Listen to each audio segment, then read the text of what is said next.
Good evening, everybody. Happy Mother's Day to all the mothers out there.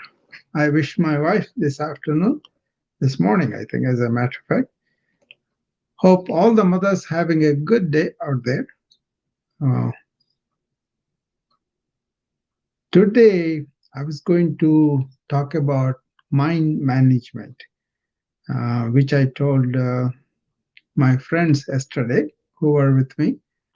And I was focusing on making a master class out of this because this is so important.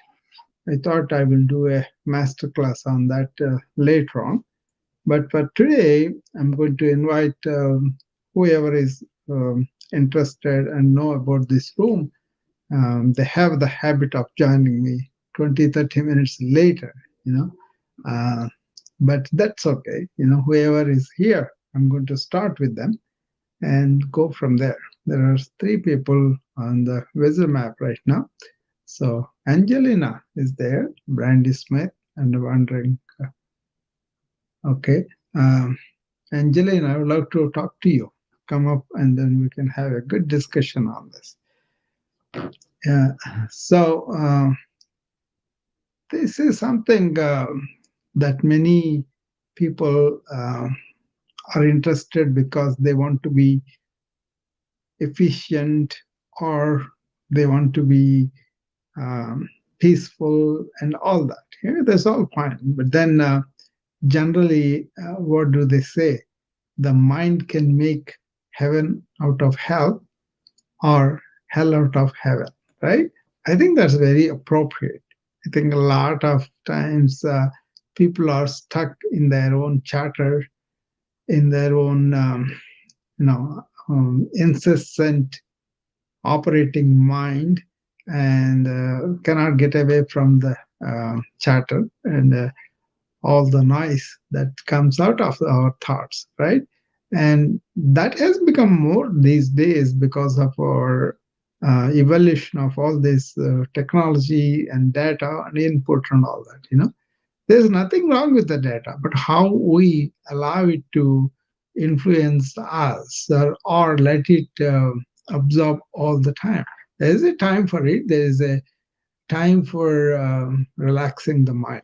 I think that is missing because we kind of think the more information I have, the more I am great or something, or I feel that is our knowledge is power and all those things.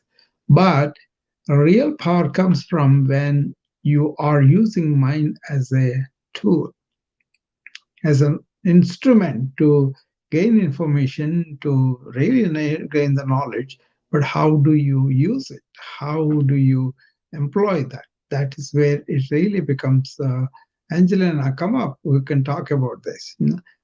So spirituality is where you see the information and then you have insight into the information and apply it appropriately. Otherwise, you don't want to cloud it in your thought, in your brain, right? That's what happens.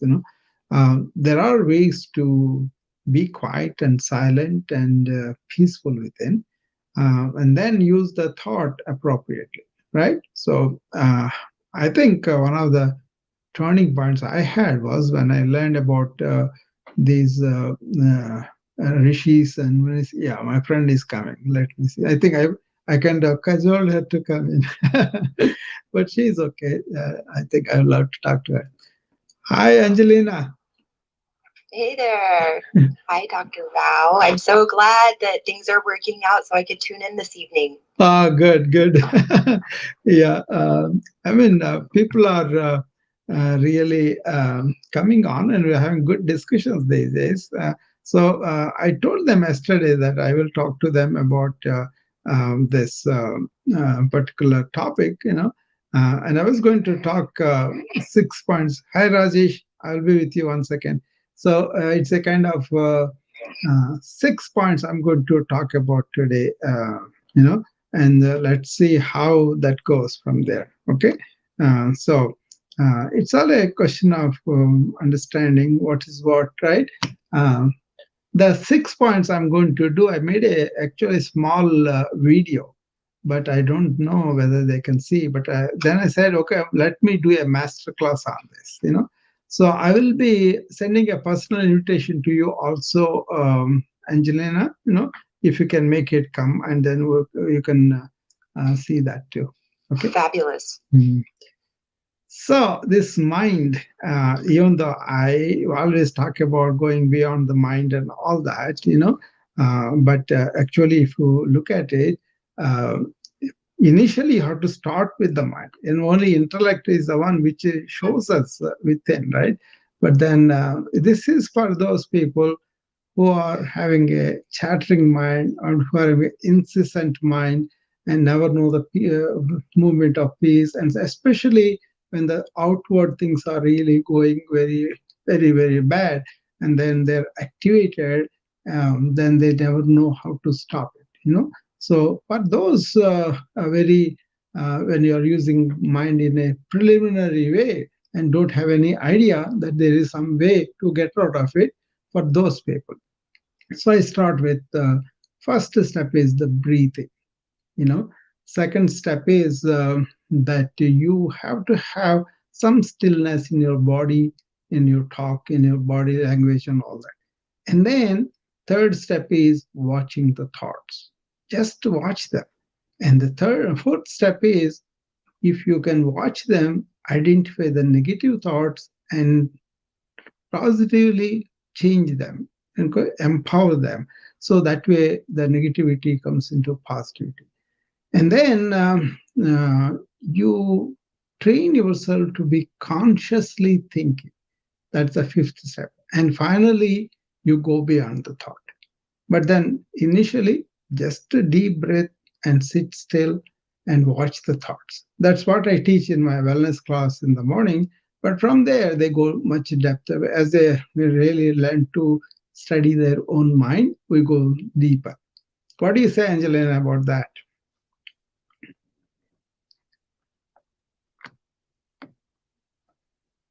Hello, Angelina, are you there? Whoops. I wasn't looking at the phone and I must have hit mute. Yeah. So what I was saying is it sounds like a great plan. Yeah. Certainly, it's simple enough because Yeah. all there is to do is engage things that we are literally using all day long, every day. Yeah. Exactly. And it's about engaging them in a very specific way. Yeah. Yeah. Breath, it begins with breath. Everything begins with breath. Literally everything begins with breath. Yeah, and there's no life if you have no breath. If air turned off, we would know immediately. Yeah. So so with the breathing, then comes the consciousness with the mind applied like attention. Yeah, I think consciousness may be a too much dose for them. So what I wanted to focus on the students, executives, company workers, people are using a lot of information. For those, see, there are people who are spiritually inclined and use the wisdom and everything. For those, I think mind is silent to begin with, but I'm talking about regular people, ordinary patients, everybody I see, they come and say, give me a sleeping pill. I want to sleep. Why? Oh, these things are bothering me. I worry too much. I have so much information all the time. And then one guy came to me and said, Doctor, I'm going crazy. I have 4 screens I have to look at every day for 12 hours, and then afterwards my mind is going haywire. Calm. Then they said, okay, I will teach you mind management first, and then go to the self realization and all that. That's a kind of deeper for the spiritually inclined people, right? So I like to talk in terms of when we're talking about mind, right? We're talking about mind, we're talking about consciousness. It's very ambiguous. But when we talk about attention, that's better. Much better. And intention. Yeah. Right? It's about applying both of these qualities of mind that we use all day long, every day, whether or not we're conscious of it or not. You see, that intention I termed as conscious thought. So the fourth one, first you slow down the thought with the deep breathing, then you kind of make sure your body, your talk, your body language, everything is also kind of you calm your body and facial expressions and the talk and all of that. Then you'll be able to sit down, and then you can pay attention to the stream of thought that's going around you and identify which is negative or this is like a cognitive reframing. I like to also point out in this detail that because our thoughts are so compelling, right, that it's super easy to just kind of, without even realizing that you're necessarily doing it, it's easy to grab on to one or any and get kind of grabbed mercurial along. It can go around the world in 2 seconds. Literally. And so I like to point out that there is a vantage point or a perspective that a person can put themselves into as an object or something they can focus on and then go right. Well, there. Even just putting themselves, like I like to ask them what it's like to take a step back and simply witness the thoughts. Yeah, that's it. With the attention. See, that is the thing. When you slow down, you object to one thought, then you can focus on that. What is it and where it is coming from? That is the deeper meditative practice where you say, okay, where is this thought coming from? Then you can trace it out and you can go to the source. And when you go to the source, it automatically stops, So that kind of sometimes getting to the source, especially where there is trauma involved. It's not always so easy. I have a particular emotional triggers. Immediately they go into all sorts of memories. They relive. That is the major problem. Just recollecting is okay, but reliving all that emotional trauma. That's why people are very scared to trigger this sometimes, Well, they're frightened because we don't. Okay, we're born knowing how to feel a feeling, good, bad, and ugly. It doesn't matter. All of the feelings are simply sensory experiences. All of the what we call retained experiences. Yeah, sure. They're sensory experiences that when we're born and until a certain developmental stage, we don't judge the emotional experiences. We simply have them, and we have them all the way through from beginning, middle to end. One of the problems that we develop, whether there's trauma in place or not, it doesn't matter, is that we live in a world that has a way of judging the difference between a good, bad feeling, a good feeling, a bad feeling, or otherwise. And so we learn to resist the more unpleasant feelings. One of the important things, Angelina, is living in the present. That's a cool idea. That's a cool idea. All these memories. A lot of people don't know what that actually means. Yeah, but this recalling all these things and getting into that wagon is not going to take anywhere. It's like a wheelchair, the rocker chair that you are sitting down. It moves, but it doesn't go anywhere. Like that, the past memories and future memories, it will be there, but you can't go anywhere, that kind of thing.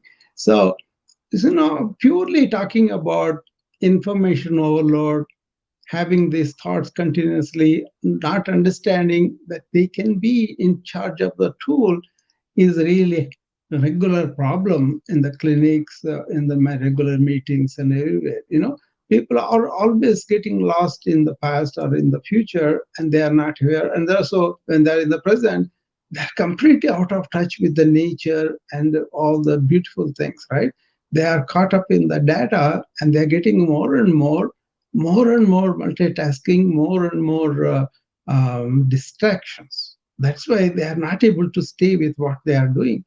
So that attention we're talking about, that is not there. And then it is getting deficient because of the new technology. And that is something we are very much worried about. The suicide rate, everybody complains, but then that is directly related to these distractions and taking away the internal power of the people. And people are really helpless. I mean, there are and always have been ways for us to distract ourselves, ranging from alcohol to gambling, to all of these things that didn't really have anything to do with technology. I feel my observation is that we're not raised understanding how to maintain mastery of our own attention. I totally agree. Yeah, that's true. And because we don't realize that we can be masters to our own attention, it never occurs to us to even do so. Yeah. Like, we are raised in this culture anyway to pay attention, and it's always to something outward, which immediately takes us away from the present. I mean, it's certainly the teacher is there, you're in the classroom, they're saying pay attention, I'm going to put some things here on the board, right? And as a little kid, you're doing that, and that training of putting your attention where you are told to put it, rather than where your attention naturally wants to be, which is in your body with yourself. Yeah. You know, Indian moving your traditions, body around because you're a kid. This is so true. The attention going outward with the intellect and the senses is always outward. But what is happening within us is not really intellectual or sensory, but like happening within us intuitively can be grasped. That is what the spiritual people teach us. Whereas you're right, modern education, they always want you to pay attention outward. Some object, it's never like they will tell you you got to be inward. They say, oh, if you are inward, you're like an introvert, you're a negative person, and all that. That's not so either. So even in the days before we had computers and all this technology and all these kinds of distractions, we still had books. Yeah. We still had newspapers. We still had news in general, right? All of these things are ways that we have inadvertently trained our attention. We're told to be a good citizen, you must know what the news says every day. So people then put their attention, I want to be a good citizen. I'm going to put my attention here onto this newspaper where I'm going to read a bunch of bad news and walk away feeling hopeless, helpless, upset, angry, with all these feelings that we don't like to have. Yeah. And then we go into resistance and or judge them or ourselves.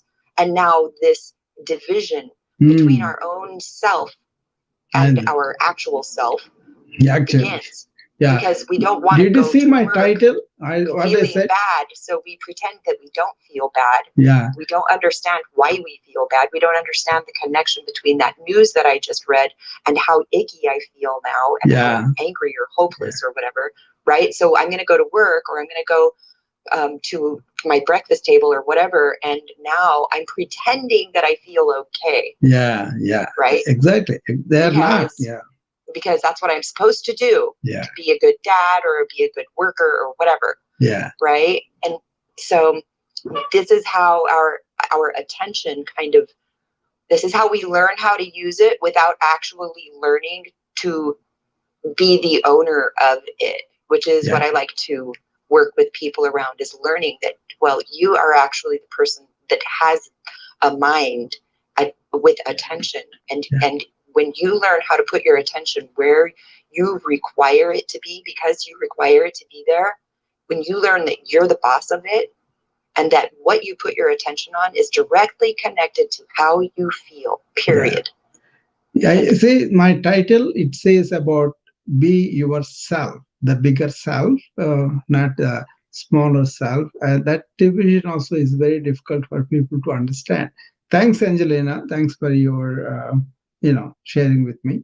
But the thing is, that may be too much for them to handle. So that's why I kind of always start with this mind management, which is much simpler. Hi, Jacob. How are you? Hey, Dr. Rao. I'm good. Good. Okay. I'm regular. Okay. All right. I was just talking about this topic. One of my friends came on, and she was also telling me about how she sees that. She brought in the point that education-wise, we don't teach the kids about really being attentive inward. We always talk about pay attention to this, pay attention to that.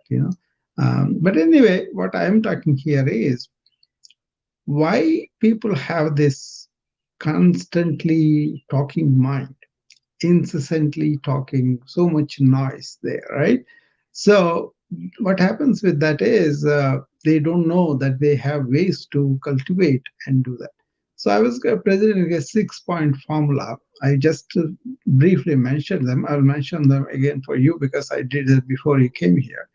The first thing is always try to cultivate a deep breathing practice. If you want to really slow down the mind because it is going too fast because of the culture or the technology, whatever we are using, we are really exposed to that, right? So the doctors that are burning out, the nurses that are burning out, they're mainly because too much of information and too many distractions. When we are doing one thing, they want to us do 10 things, right? So social media also encourages the distractions quite a bit. So take a deep breath and then sit down, keeping your body, your facial expressions, your talk, everything still for a while. Then turn inward and watch your thoughts. Watch. That's the important thing. Don't judge them, just watch them. And as you watch them, they get slowed down and you could see whether they are negative or positive in quality. And then you can do cognitive reframing of the negative thoughts to the positive. Then you can focus on one thought and understand what are the distractions happening, what are the thoughts are happening. And then you can go beyond the thought into your real silent self, and which people are not really used to attend to it. This kind of practice I was talking a lot about these days. If you do it in the morning, in the evening, as a countermeasure to the information overload that we are subject to, which is very, very important. For me, that happens just like that. I get into the awareness mode right away. And whatever I'm doing also doesn't leave me. So in my morning practice with my wellness club, I tell my students, let's be here and now. Let us cultivate that presence. And then carry the presence like a perfume throughout our activities. Whatever we do, then we won't be reactive that quickly, but we are going to respond to our tasks, not having those emotional actions, not having a quick anger, all those things will subside if you can practice this, especially when you get up in the morning. That's what I was talking about. I was going to make a master class out of this because this is too important and too. So I made a small video on that, but I cannot show this on the Clubhouse. But I'm going to do a master class on that so that people can see it on the Zoom along with me. So what do you think about the mind management, Jacob? I loved how you presented it in the step-by-step format. I thought that was very concise and insightful.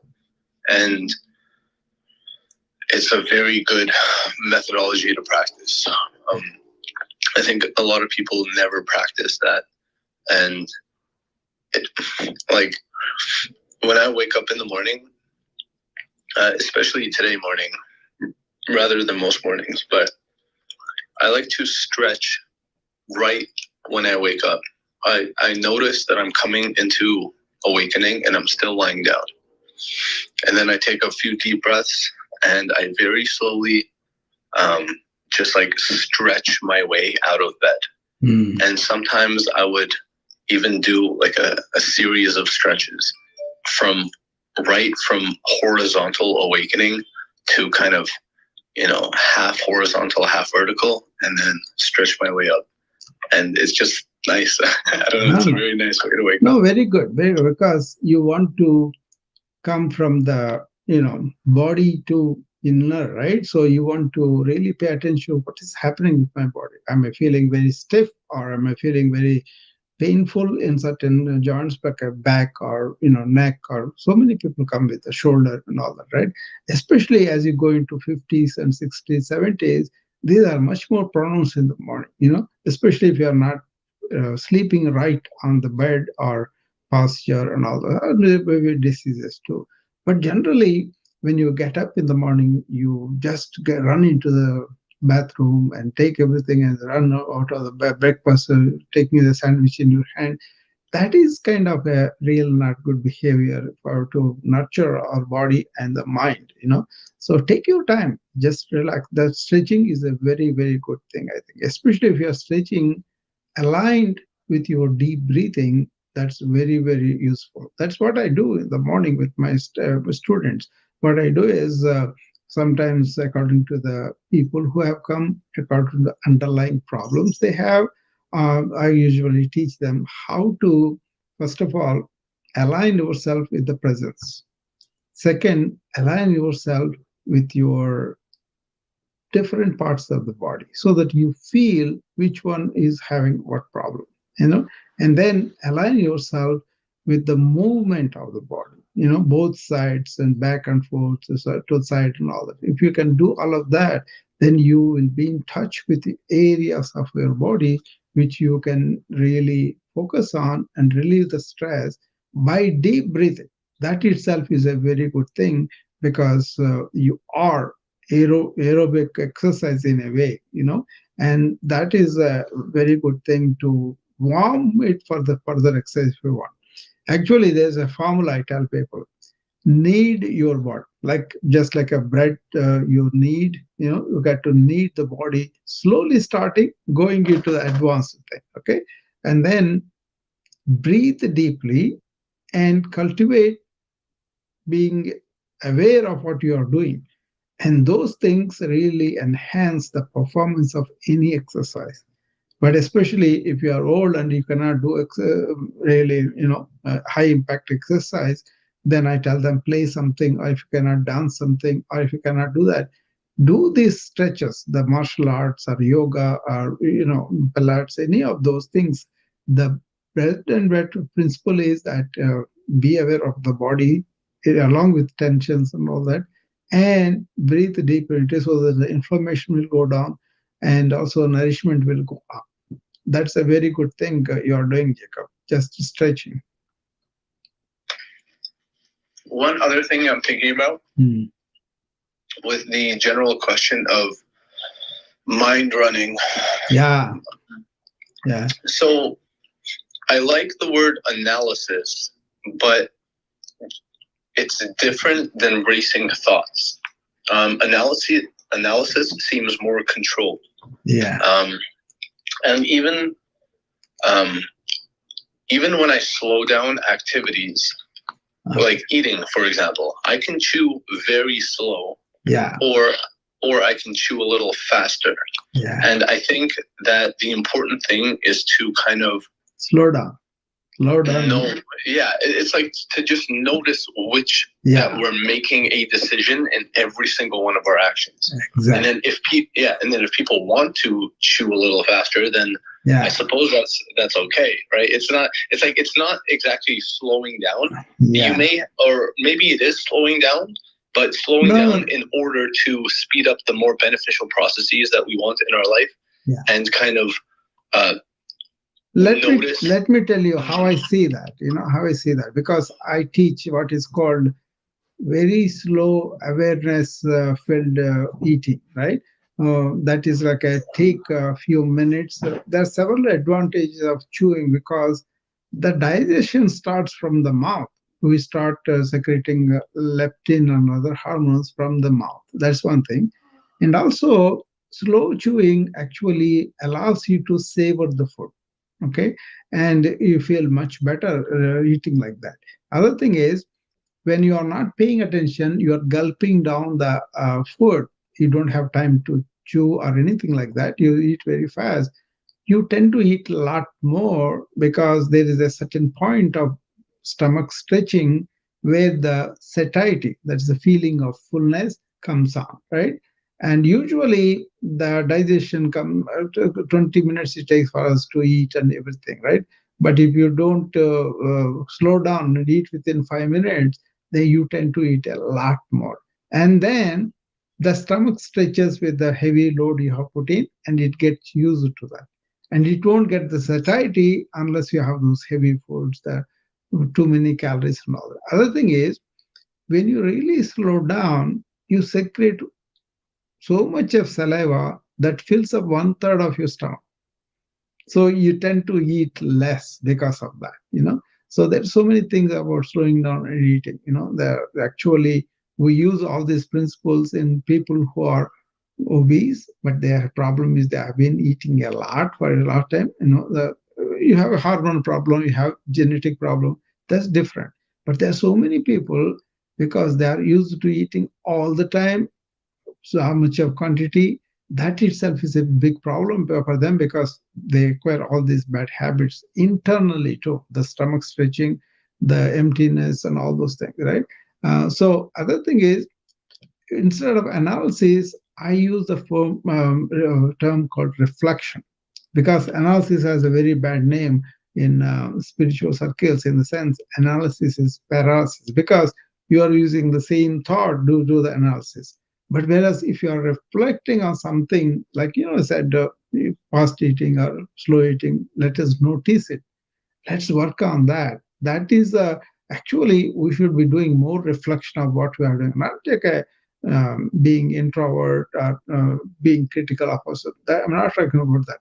But suppose I and you and me were having a conversation, for example, and then we wanted to understand, we want to listen and all that. Then after that, we look at, what did Jacob say? If I reflect on it, I can remember what you said, what is the point that I liked, and all those things.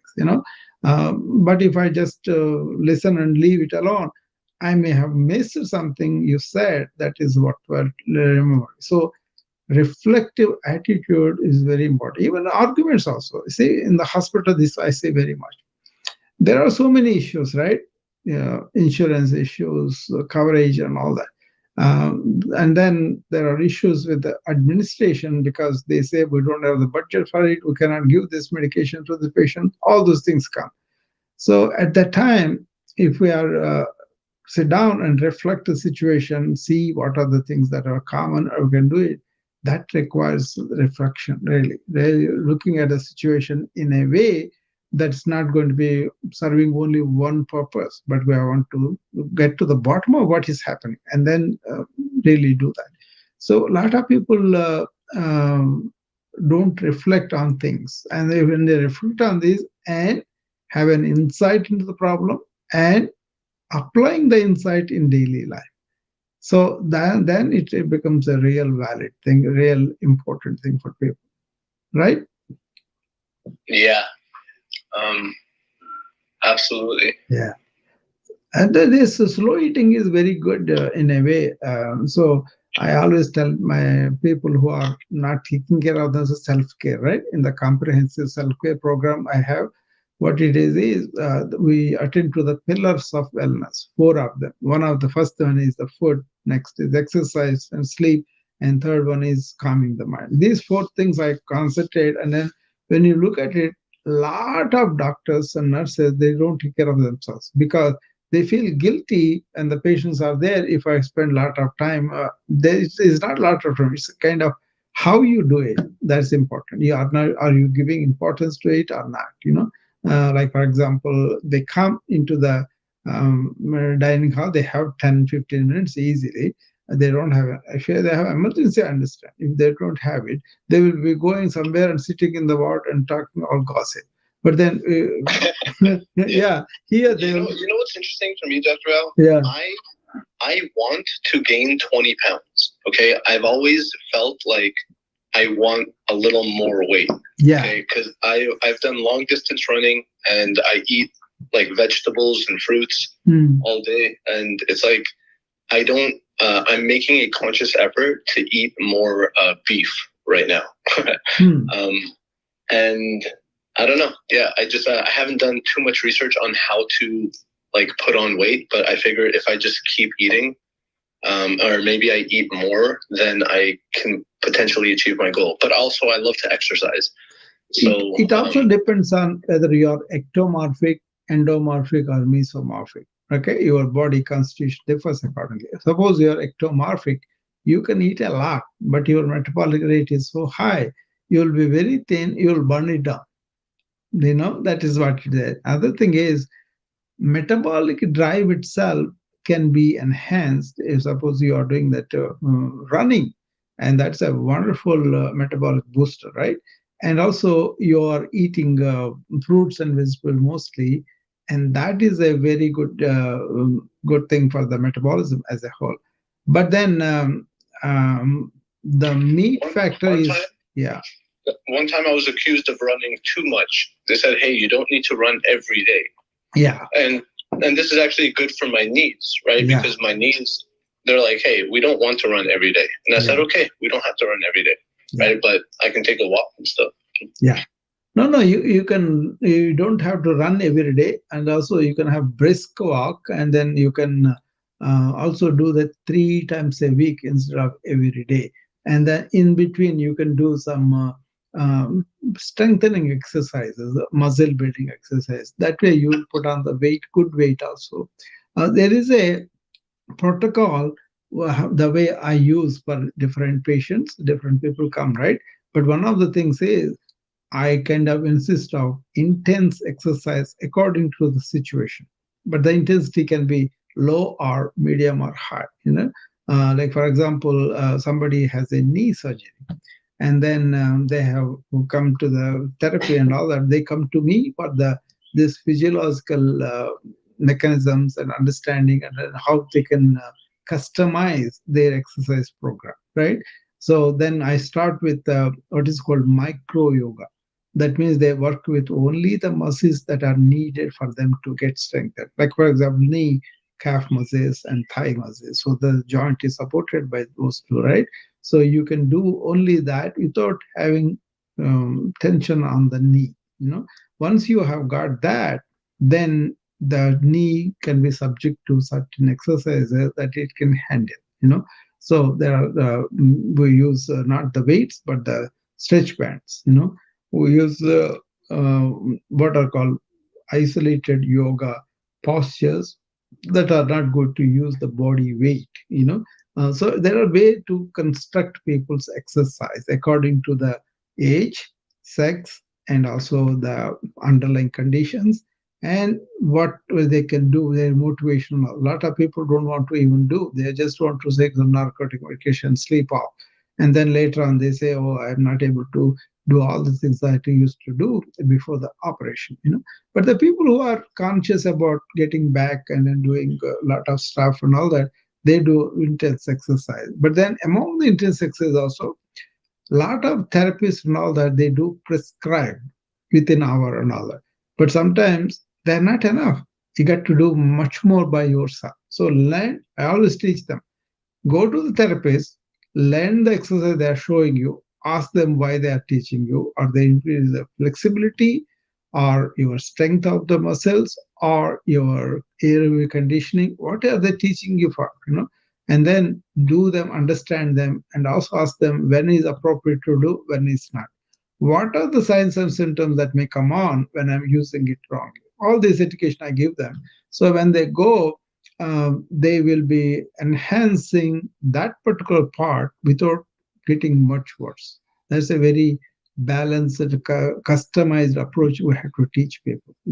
So in your case, if you are running and your knees are hurting, they are warning you that you are doing too much. That is the awareness I'm talking about. And then you say, okay, I'm not going to have the high impact, but how can I do low impact? Okay, go to swimming. Bionic, all your pressure is taken off. They will be really relaxed, and then they recover much better, right? So, and then you can alternate that instead of all every day running, maybe 3 days running, the rest of them maybe swimming, something like that. So I'm not saying you should do that, but I'm saying that's how I advise people. Absolutely. And I just did some arm exercises and shoulder exercises with a weight, and I've been putting it off, but I absolutely need to do more muscle building. Yeah. Exercise. Yeah. Muscle building is like kind of understanding the neuromuscular development, Jacob. What you want to do is you want to understand your own muscle structure, your own muscle strength level, and then gradation. And also, there is even if you want to do without weights, also you can improve the muscle much better. This I teach with the stroke victims, how they can recover from those muscle that were paralyzed. So anyway, it can be customized, and it should be customized because each body, each from metabolic level all the way to genetics, all the way to their individual physical activity or sports activity, so many things, right? Everybody is different. So you got to really sit down with them and then understand the goals and then give them proper exercise so that whatever muscles you worked, they have enough time to relax and then remember that exercise, and next time you come they want more of it. You see? Yeah, absolutely. Yeah, it's a different feeling than working too much. Yeah. It's like yeah. It can be pleasant. Yeah, it can be a pleasant exercise. It's like a gentle healing fire. Yeah, It doesn't have to be like we are putting it under strain. Rather, they are enjoying it. So you got to really understand where to press, where to not to press. And you see, all these people will be, push. They'll be pulling. No. The motivation should come from within. Then they will be able to do safely, and also they'll be doing more because they're enjoying it. Yeah, I just did a second rep right now. Yeah. So and my body feels good. It feels so good. Yeah. It's nice. Among the mind management, this also comes motivation, right? Suppose you are doing any activity, why are you doing, what are you doing is all there. But then when the motivation goes down, what do? General tendency is to motivate them by negativity, some punishment or something like that, right? They will be scaring them, like, this will happen to you if you don't do it. I'm talking about my patient care now. But then what I do is I kind of make them recall how their function was, how they were able to do their own things and all that. When they recall, when they understand, okay, I could have done all those things. Lots of times they have misinformation that they may not be getting to that level ever. Yeah, not to the same level at the same immediately, but you can start with wherever you are and then you can progress. And the lots of times it's a question of understanding that and then not giving up and then putting effort, and also putting effort with joy, not with regret, not with somebody is pushing you and all that. Actually, this passion thing and also working without the passion is got a very good spiritual significance. What it is if you are doing something with your own desire versus you are doing something without desire is a significant thing in spiritual angles. It's called uh, uninterested versus disinterested. Uninterested for my personal gain, but not really disinterested in the job because I want to do the job perfectly. So that means the motivation, the everything comes from within, from the feeling of I want to do this, compared to I'm being pushed or my own things are caught in kind of duality. I want to do it. My body don't want to do it. See, that's what happens to a lot of people who make New Year Eve decisions. They say, oh, I'm going to be doing all these things. And then their intellect, their mind makes it. But then next morning, body doesn't want to get up. So you got to train that. The same thing is true with the mind. You got to slowly train that. That's why you have to understand what's going on in your mind, why it is so racy, why it is so dull, and all that. Then you can we took so much time because of your mental habits or your physical habits to be in the condition that you are in. But to get out of that, even mental habits or physical habits takes time. Yeah, I like how you brought up both parts. Yeah. Or because I have this one friend, and due to trauma in her past, she like developed this thing. I forget what it's called, but like there's nothing really wrong with her. She just lies in bed all day, kind of thing. And sometimes when she's feeling good, she can engage in activities a little more with like less pain, but usually she just reports like a very high level of dissatisfaction with every activity type of thing. Yeah. Now, yesterday I went jogging, and I have this 10-kilometer route around. I have this park across the street from where I live, and it's very awesome. And at one point, when I started jogging, I felt like I was forcing myself to jog. And I thought, it's like, don't focus on like the finish line, like actually try to enjoy like step by step what the activity that I already thought that I was going to enjoy type of thing. And then when I did this quick reframe, I noticed that I was moving my feet differently. And I was kind of jumping into the air more, which I enjoyed. And I thought, okay, well, if I'm going to practice jogging, I would like to practice like this, not the way that I just started type of thing. Yeah, exactly. What you did there is, you did not dissociate as the body is separate, mind is separate, but you kind of aligned it both so that body's process is really mind is absorbed into, and you are only one process you are doing, and you are focused on that, and that becomes much easier to do. Yeah. I will tell you something about a good adventure here. It also blends with our topic of body mind management, right?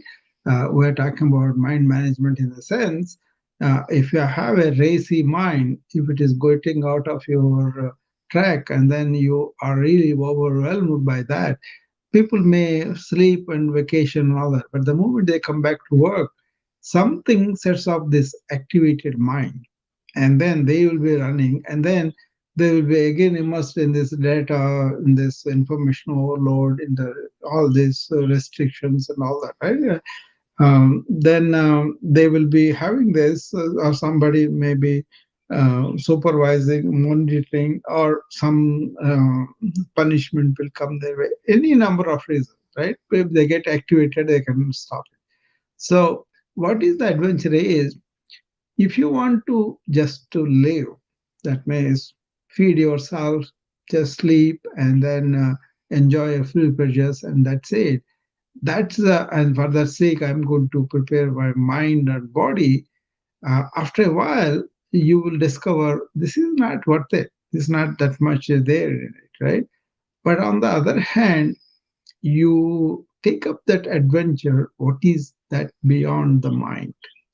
That's what the ancients did. They took the adventure alone by themselves, and then they're not hung up with all these religious things and all. These people are original scientists on their first-hand person experience, right? That is an adventure that you want to take it, because you don't want to take any data, but you want to take a depth of journey into your own depth. So that is what means you got to calm the superficial waves of the cognition. And that's where this deep breathing, sitting down, and say, a lot of people, when I tell them, can you sit down, how long? They will say, maybe, without doing anything, without thinking anything, just with yourself. Can you sit down? That's a test for everybody. If you're doing it, fine. If you can stay with yourself for hours, that's fine. But a lot of people don't have the habit, or don't really see the value of it. But this is a very, very nourishing experience if you can sit down with no movement of mind, just sit with your deeper self and take further deeper into deeper. There's so many states of consciousness that you can experience, but that's only first-hand experience. It cannot be told, it cannot be described. It has to be experienced. And that is for me, that's my biggest adventure, Jacob. But going deeper, what it is you get deeper in your awareness, and you're deeper in your happiness, and you're deeper in your silence and peace. And that particular thing, if you can touch a couple of hours in the morning, that's extraordinary. But if you can touch it once in a while also, where you say, okay, I did work, I have all these things, now I got to give it a rest, and then take a real rest. Don't take any alcohol, don't take any other things, agents, but by yourself, you can do that. It's very difficult for people, but then if you can do that, and all these religious connotations and everything there. But I'm not talking about that. I'm talking about just being silent by yourself is itself is an adventure. Make sense? Yeah. I have not mastered that. Yeah. Sheesh. No, I'm just introducing that. That's something that we should look for it. It's not okay. See, that's the problem. They made it such a big deal, and then looks like a monster for a lot of people to do that. But it's not so. It's a question of perspective. It's a question of understanding that. And also, you don't have to accept anybody like a teacher, guru, and all that, and then they can do it, I cannot do it. No, they can only direct you. They cannot really take you there. You got to travel by yourself. So the moment we know, yeah, this is something I have to do it myself. This is why they said first-hand experience. Okay, within yourself. It's not like a described in a book or somebody else something. They may indicate that, but actual experience, actual walking has to be done by us. And that is the way this is difficult. It's not that it as a process, like the few steps I said, sit down first, take deep breaths, and then also see that your body is not moving, your facial expressions are not going to other people, so that all these things are you're not talking anything. You are basically silenced in all three levels of your body, and then you kind of sit down. Then pay attention to what are the thoughts, whatever happening. Don't say this is good, that is bad, this should not be here. No, none of it. Just be the watcher for a few minutes. And as you watch them, you will notice the thoughts are going to slow down. And with the deep breathing also, they slow down. That's the reverse relationship breathing and the thoughts have. Thoughts running very, very fast. You sit down and take deep breaths, thoughts slow down. Okay? That's a physiological thing. We all notice that. And then once they slow down, then focus, attend to them. What are they? Are they negative or are they positive? If they are negative, then think about that, why it is so negative, and then you can cognitively reframe that negativity to positive. That's all. And then you can focus on one thought, one object, and stay with it. And after a while, as your awareness increases, if thoughts slow down, you can go beyond the thought, and there the real adventure begins. But people are getting lost lifetimes in racing the mind or taking medication to, slow it down. You don't need it. What it is you can just sit down and be silent for a while and practice watching the thoughts and see the magic. That's what I'm trying to tell people about mind management mean. Actually, after a while, then you go, is there a mind or only thoughts? Then you will, we constructed the so-called mind, so-called ego, so-called personality. And then once you are not limited by that kind of development, it's not too strong, it's much easier to dismantle. If it's too strong, it takes much more effort. That's where you don't want to go to analysis, because then you give your personality ego more importance not to the real self, and then you get caught up in this thought matrix again. So I've seen people have everything, but don't have a peace of mind or really quietness or spontaneously happy. And yesterday I was talking about synthetic joys versus inner natural joy. How relation with the nature and us can really bring us a lot of joy to our heart. We don't have to have any concepts also. We can be very quiet and then be relating with the wind that's blowing, with the leaves that are moving around, the flowers and all that. Beauty is always there, but are we really touch with that or not? Once it becomes a habit, the universe reveals so much to us. So that is the inner joy I'm talking about, that is uncontaminated by these external objects that were presented to us as joys. They are pleasures, they will come and go. And then if you do too much of pleasure thing for too long, it won't be pleasant anymore.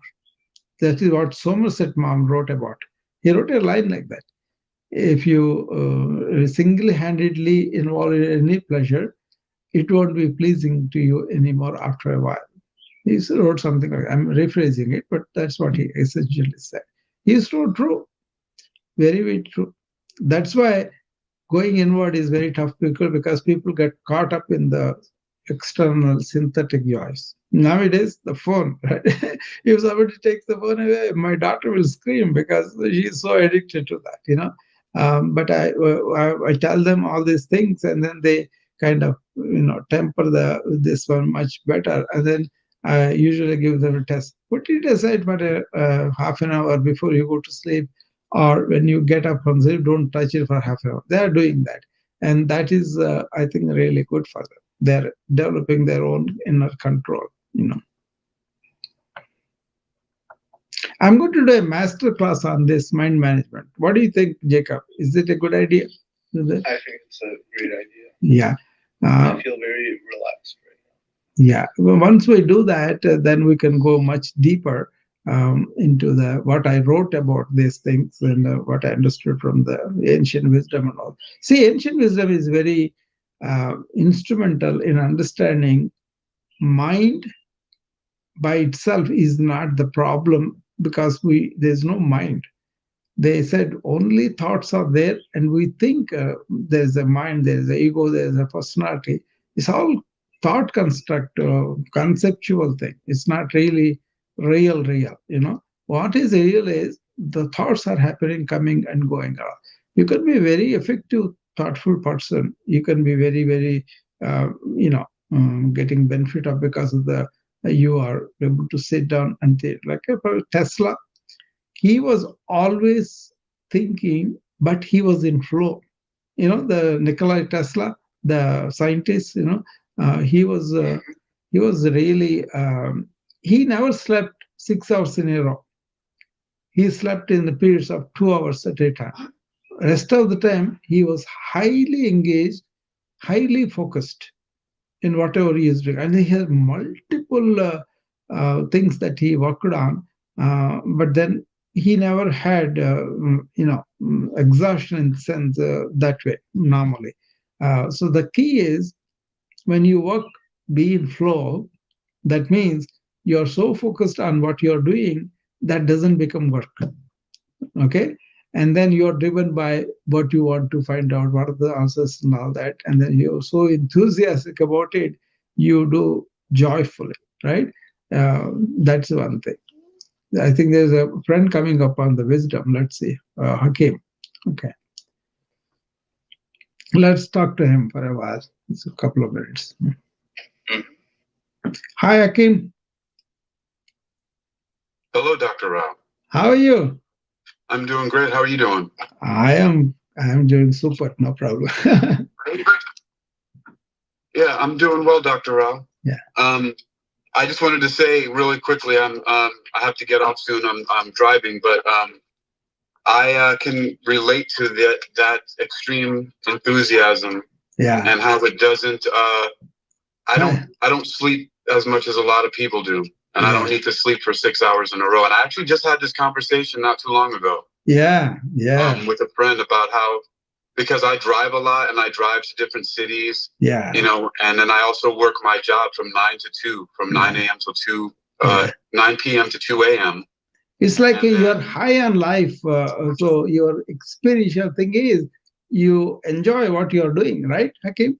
Yes. Yes, I love it. I've kind of locked into place the things that I really like doing. Like I love to travel. They say you're enjoying, you're really living the life.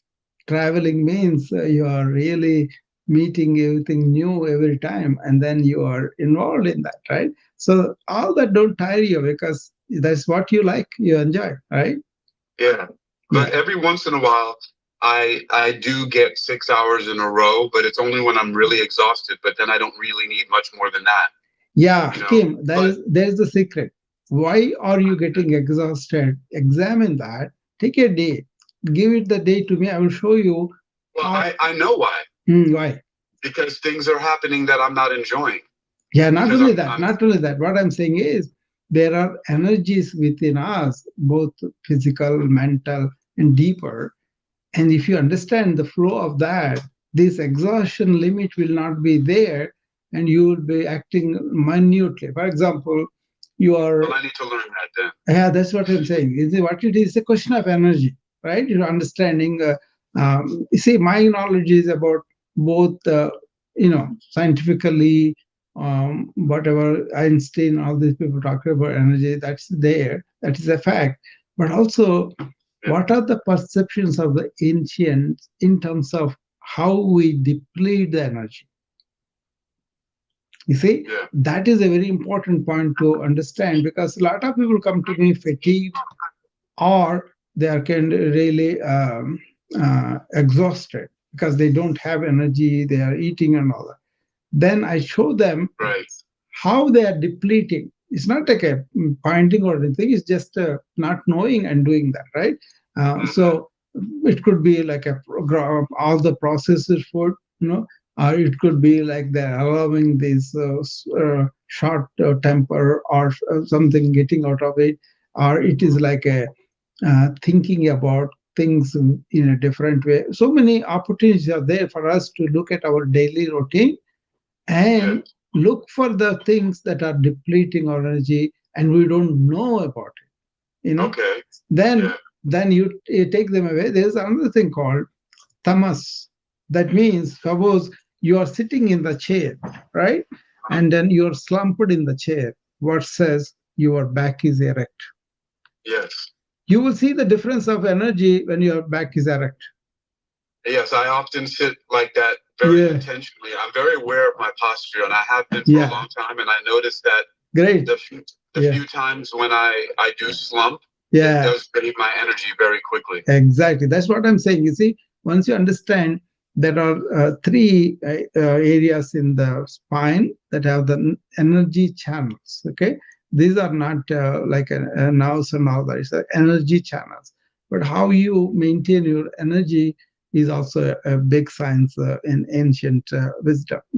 So if you understand what is tamas, which is the bad energy that accumulates like that, or which is rajasic, that means racy thought, racy things, and all that, they need that kind of energy, but that could be too much. That is what is happening with this mind management thing. A lot of people allowing that kinetic energy, moves, right? That you have to temper it, But actually, you want to end up between the tamas and the rajasic, which is called sattvic, and that is very harmonious, tranquil energy. In that, you are working with whatever you are working, you don't get exhausted because you are associated with that. I need to learn more about this. No, I'm going to do this master class, try to see that. I don't know when I'm going. In the near future, I will do it.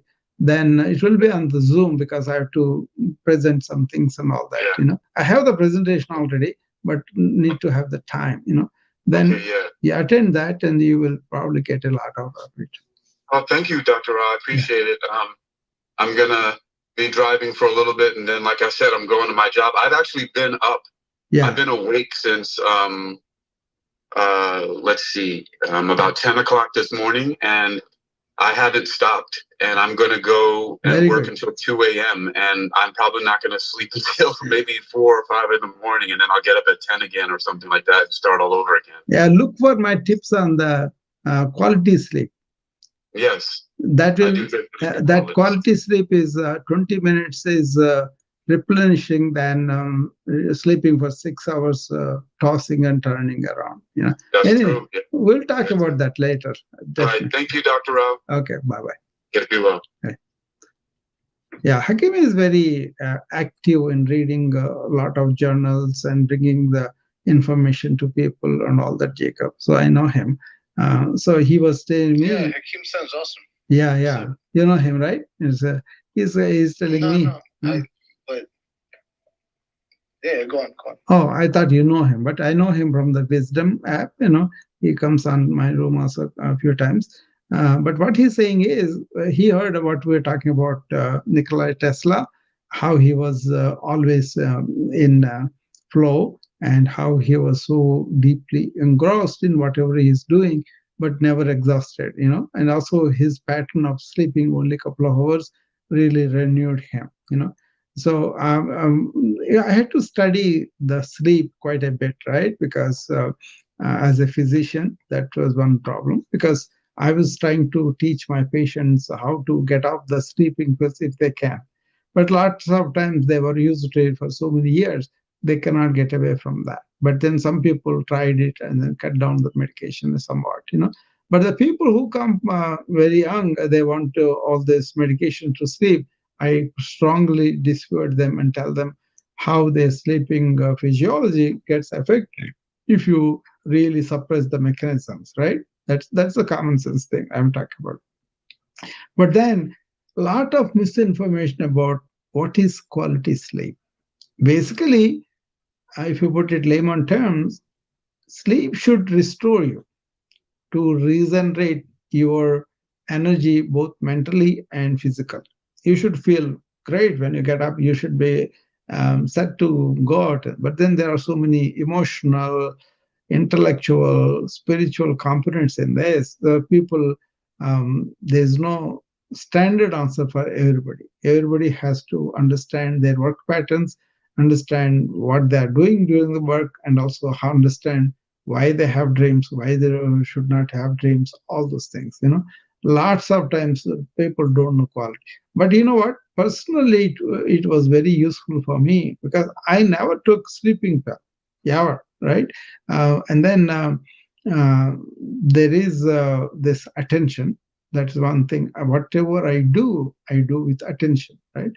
And then second thing is you get to eat right. That has to be proper. And also you have to unwind after you eat and then before you go to sleep. Hardly people spend any time to unwind anymore. They just come and exhaust and they slip into the bed, or they are sleeping very late. They get up in the night and they can't sleep. All these are modern lifestyle patterns that we absorbed unconsciously, and they're taking a toll on us.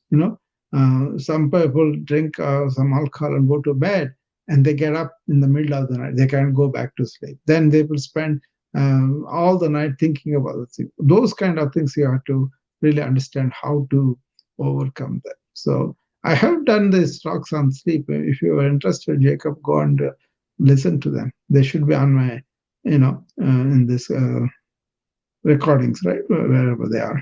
I don't gather them, but they are. I did speak about the sleep lately, in the last month or so, because people are asking me how to have quality sleep. So I said, okay, I will do that. Yeah, absolutely. Yeah. I'll go over them. I'll take some notes, and then I can. Yeah. I'll present the notes to you so we can build the wellness center. Oh yeah, sure. Because the sleep is very, very important. And I myself get personally benefited because of the principles I talk about, which I follow also, because that's why my sleep is very energy building thing, So if you are exhausted and go to sleep, that's one thing. As a physical body, go to sleep. But if you are daily, you are trying to erase the mind or keep the slate clean, like, more like our mind being the slate and all the things that were going on, keep them away. And that is a good practice. So that, again, they are calming the mind. That's the main thing. Anyway, this mind management thing is something, the people who asked me, they are not here today, but I don't know what happened to them. They asked me, and I said, okay, I'll talk about it. So I like to tell them, because a lot of people, they come for the burnout or stress, or executives, so they cannot perform better anymore, because in the job they cannot make decisions properly. That's what I'm talking about. And so the people do come because they are not able to focus anymore, or things don't interest them anymore. They don't have the same zeal and passion they had before. So it is like getting into habits of alcoholism, and all those things happen because of this fundamental thing is there underneath. So managing the mind is a fundamental thing. Every day we should be really turning towards it and calming it down, and then make it be focused on one thought or one object, and then you can go beyond it afterwards. So breathe deeply, and then sit quietly, keep your body, facial expression, speech, everything quiet, and then turn inward and watch your thoughts. If they are negative, then cognitive reframing of the negative to the positive actively, and then consciously think. Don't think unconsciously. Don't think from conceptions and ideas and all those. Be attentive whatever you are doing, and also really conscious of what you are thinking about. And then finally focus on one thought and go beyond that one thought. And then you will discover the treasures. So for all this, we need a quiet and peaceful mind. Practice that at least few minutes in the morning before all the troubles start. And then when you come back and try to resolve those things, instead of being a worries and staying in your mind and thinking about, worrying about things do not solve any matters, but reflection on things and then finding some insights, that really helps you a lot. Okay, that's what I wanted to say for today. Jacob, any other questions? Anything? Anybody else wants to come up? No, I'm all right. I'm just meditating. Very good. Okay. So I think we are supposed to do it 6 to 7. I think I started 15 minutes before, and now it is like, oh, my friend is coming, Dr. K. Happy Mother's Day, Dr. Ro, Jacob, Tiaz, Sivak, Vikas. This is Dr. T. Dr. Ro, God bless you for helping a lot of people to understand the mind. And I'm here just to enjoy in the moment. Thank you. Okay. Yeah, we were talking about mind management, and then we went to different subjects. Jacob brought some things. My friends from Wisdom, they were also here. Happy Mother's Day to everybody. I wished in the beginning, and again, Dr. K is reminding me. Hopefully, people will attend the master class on this topic, mind management. I will put advertisement, time and place. That will be on the Zoom, so that people can see the presentation and take some notes and all that. They will be available too. I will make sure that all the PDF is available to all of them. Hopefully, everybody will have a peaceful mind and try to cultivate that every day in the morning and in the evening. Okay. I'll see you again Dr. tomorrow. I have one question. Yeah. Since you've been doing self-mastery, self-discovery for a long time, more than I can imagine, I have one question that you may be able to go deeper to help a lot of us for humanity. So I was thinking about, one of my friends says, there are people when you are present next to them, you can feel their energy of love or peace. Yeah. And then ask a question. If that is true, then I say we should be able to quantify by mathematics that energy of peace or love within a righteous or a master. What do you think about that? No, now it is there. fMRI, functional MRI, we are using it to document certain subjective effects because of the way the mind is. For example, Buddha was told, was said to be so peaceful, anybody within 2 miles of his presence, they felt it, you know. And then we have modern masters, some of them, they were very silent. So when you go into the presence, like Ramana Maharshi was there, you know, Krishnamurti was there, and all these people I have first-hand account of people telling that. It's a question of you have a mind that's not really, there is a mind, there is no mind, okay, only thoughts. But once all the thoughts are subsided and found their source in the heart, and you establish yourself in the heart, there is no movement of thought. Only when you want to use the thought, you will use it. But by itself, compulsively, unconsciously, there won't be movement of thought. And that is something you can really take a journey within yourself and find out, you know. Anybody says, so you do this, that's where you'll get it. That's not so true. But if you can do it by yourself, there is a path or no path, you know. So you got to start where you are and go within, and then find somebody who is not going to say, I know you don't know, but I will say, this is the path was said to be. If you want to take a step, you take a step so that you get enlightened by yourself, not somebody is giving it to you. This is very, very possible. Like when Buddha did enlightenment thing, now it is much easier. For example, Eckhart Tolle, J. Krishnamurti, these are modern people. They don't believe in particular religion, particular sect, particular thing and all, because they are beyond all of that, you know. So once you don't identify anything, but be aware of all these things. First of all, you may not be at the state, but you are aware of what you are. Then don't hide it or don't pretext or anything, but just be aware of whatever you are at this moment. And then just being aware, it transforms. Otherwise, it slips your awareness and it goes on in the life. Like these thoughts are going on like that, right? People, for example, somebody was talking about past trauma and all that. But who is recollecting the past events and also reacting?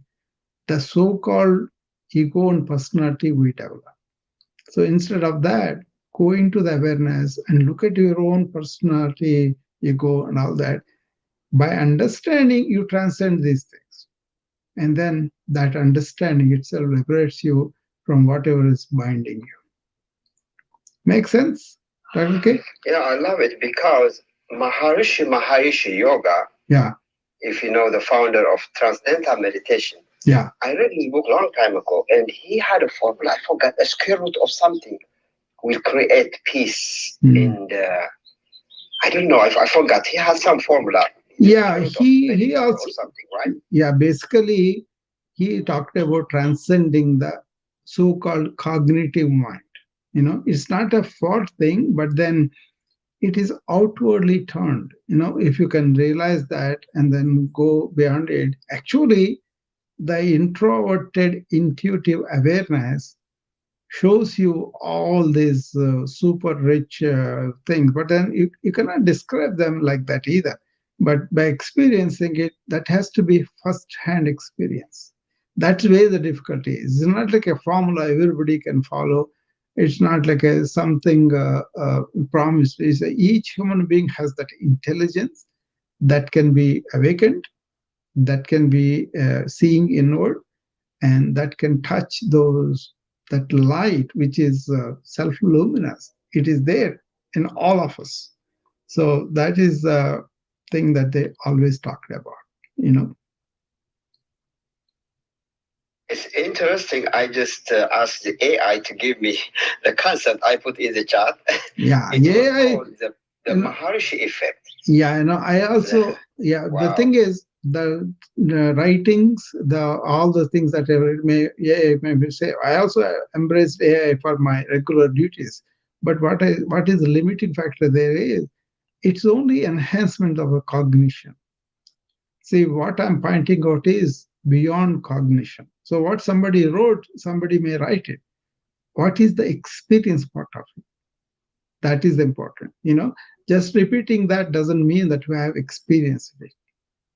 But if it is like you take that experience by yourself and really have that knowledge because you experienced it, that becomes relevant. So that's why if you just ask questions, somebody says something, you will listen and go away.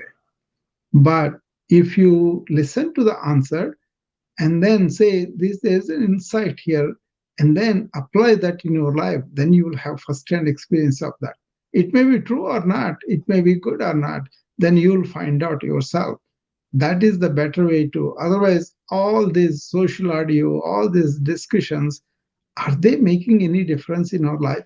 When we examine like that, it's like a lot of chatter, a lot of noise, but no real change in our life. From my personal journey on self-awareness, I start to go to a principle like the heart is the high energy field of human body. Yeah, exactly. The heartbeat started in the utero in third and fourth week. Exactly. Then I start to believe to myself, consciousness must start in the pacemaker or the peacemaker of the heart within an individual. Yeah, that is automaticity. They must have a full consciousness of unity when they are in the utero, but we can't know because of the ego mind. No, you're absolutely right. No, you're absolutely right. Because if you look at the infant's face, what is staring at you is that inner intelligence that they called soul, or the energy or God, whatever it is. See, when you are born with a spiritual heart. And even now, latest cardiology research is telling us, whatever happens in the mind, it is the heart that feels first. And then there's a circuitry that goes from heart to the mind. And then mind really appreciates that, that is there. That means spiritual heart is what you are born with. Out of that, the mind and the body evolve so to direct you for your regular life, right? So your spiritual journey is bringing back the mind into your heart.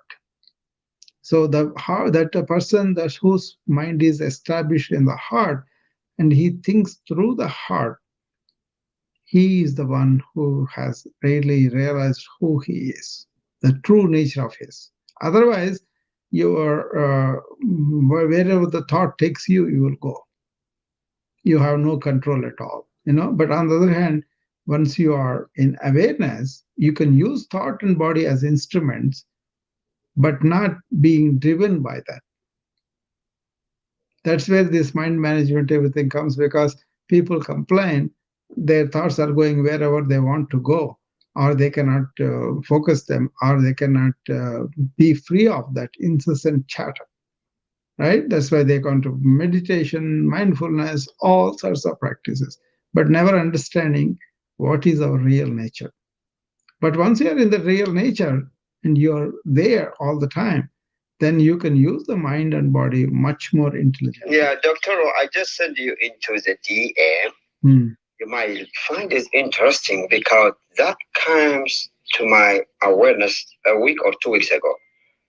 Since I start to observe love, experiences within can emanate from the heart to shine nearby, then I start to practice in a form of variables. Like I give a point to a presence of in the moment, 100%. Yeah.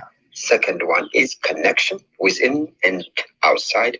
Yeah. And then the impact of that moment and giving of love with intention, divided by inversely related to the negativity or resistance within. So I come up with formula for love. What do you think? Well, it's still what you have to realize is you are not really separate from that love at any time. But if you think you are separate, then you want to have unification and all that. But once the separation is gone, you are in that union. It's called ekatva, all in one energy. Even the physics is telling you that. Is that like the unity consciousness? There is only consciousness. There is nothing like a two and then unity, but only one consciousness. So the one we say I am within everyone, yes, which is connected. Exactly. So we are not separate. We think we are. That's why we want to unity and all that. But actual practice, we are all one. Once you have that, then there's no others. And then you can relate to everybody at that level. So I'm just learning slowly, Dr. Rose. So do you have this experience of unity consciousness? Like wherever you put your awareness, you feel you are charging or united? That's the only experience we have. Wow, that's amazing. Yeah. Anything else is separate from it. But once that's the harmony. You see, what happens is when the mind is so calm, you will be oscillating or scintillating awareness. And that awareness is first there, then we are aware of our seeing or hearing and all. So who is that is aware of the eyes seeing it something or ears hearing something? That particular thing is not a thing, is a nothing, no thing. It's not a thing. It's a kind of a experiential, really non-describable, non-reachable by thought. But every human being feels that I-ness within themselves. And that is the privilege of having the human birth, and realizing that will really take you to the tranquility, peace, happiness, everything included in one thing. That is the permanent thing. That is the Sat they're talking about, not the physical body and mind. But that Sat is always here. Maybe we'll lose our body and mind, but that particular life-giving energy is not going to go anywhere. Thank you, Dr. Ro. God bless you. Okay. I appreciate it. All right, we're going to about to close, and then Dr. K came. I'm glad you asked all those questions. So, Jacob, I'll see you tomorrow then. Okay. Thank you, everybody. So have a great night. Happy Mother's Day. Bye. Yeah. Bye. Happy Mother's Day. Thank you. Bye. Okay. Okay, everybody on the Wisdom app. Thanks for coming.